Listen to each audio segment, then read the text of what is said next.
Hello, আবার আমি তোমাদের সাথে একটা সুন্দর হ্যান্ডমেড ক্লে জুয়েলারির সেট নিয়ে চলে এসেছি। আসলে এই ভিডিওটা আমার অনেক দিন আগে শ্যুট করা, তো এটা এখন আমি সময় পেয়েছি বলে এডিট করে তোমাদের সাথে শেয়ার করছি। তো ক্লের যে জুয়েলারির বেসটা আমি বানাবো, হার্ডনার আর রেজিনকে খুব ভালো করে মিক্স করে সেটাকে একটা সুন্দর ডো বানিয়ে তারপরে এই নেকলেসের সাইজ করে আমি এটা চোকার অবশ্য অর্ডার করা হয়েছে। তো চোকারের সাইজটা আমি কাস্টমার যেভাবে সাইজ বলেছিল সেইভাবে সাইজটা বানিয়েছি।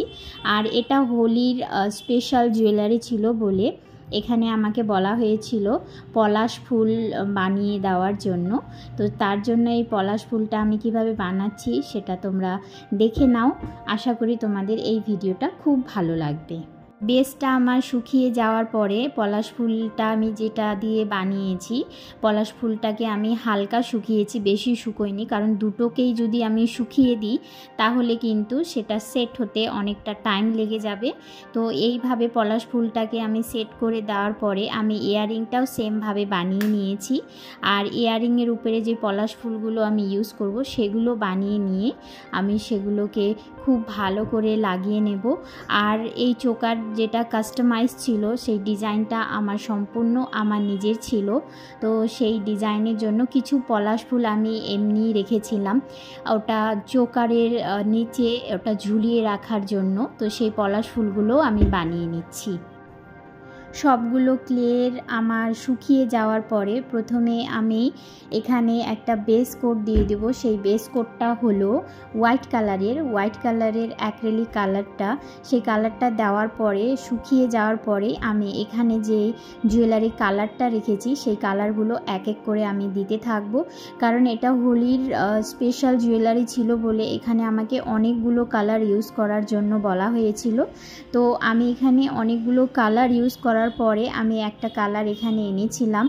এই মিক্স অ্যান্ড ম্যাচ করে কালার করতে কিন্তু অনেকটা সময় লেগে যায়। তোমরা হয়তো দেখছো যে একটু সময় লাগছে, কিন্তু এইটা করতে অনেকটা টাইম লাগে। তো সেটা হয়ে যাওয়ার পরে আমি পলাশ ফুলের যে কালারটা রয়েছে, কারণ এখানে আমাকে অরেঞ্জ কালারের পলাশ ফুলই বলেছিল, হোয়াইট কালারের কোনো পলাশ ফুলের কথা আমাকে বলা হয়নি। তো সেটা আমি করে নিচ্ছি, ইয়াররিংগুলো করে নিচ্ছি, চোকারটাও করে নিচ্ছি। আর চোকারের নিচে যে পলাশ ফুলগুলো আমি করব সেগুলোও আমি করে নিচ্ছি। পলাশ ফুলের নিচে আমি হোল করেছি, কারণ এখানে আমি কিছু বিডস ইউজ করব, তার জন্য যাতে আমি এখানে সুতো ঢুকাতে পারি সেই জন্যই এই হোলটাকে আমি করেছি। চোকারের বেসের সাইডে যে কালারটা এখানে আমি ইউজ করেছি, প্রথমে আমি অরেঞ্জ ইউজ করেছিলাম, পরে দেখছি যে এই কালারটার সাথে ভালো মানাচ্ছে না, তারপরে আমি ব্ল্যাক দিয়ে বর্ডার করে দিয়েছি। আর পিছনেও যেভাবে আমরা সামনের দিকে ফিনিশিংটা খুব ভালো করে করি, তো সেইভাবে আমাদের পিছনের দিকেও ফিনিশিংটা খুব ভালো করতে হয়। এরপরে যখন আমার পুরো ক্লে জুয়েলারি সেটটা শুকিয়ে যাবে, এখানে আমি ভার্নিশ ইউজ করব।